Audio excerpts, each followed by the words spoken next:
പതിനായിരങ്ങൾ വീണാലും വലയമായി നിന്നെ കാത്തിടുവാൻ ദൈവദൂതന്മാരുണ്ടരികിൽ.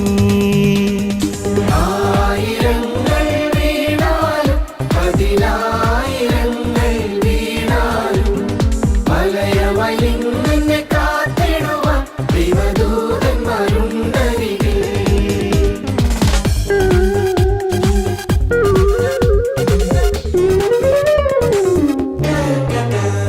നിന്നതല്ല നാം ദൈവം നമ്മെ നിർത്തിയതാ, നേടിയതല്ല ദൈവമെല്ലാം തന്നതല്ലേ.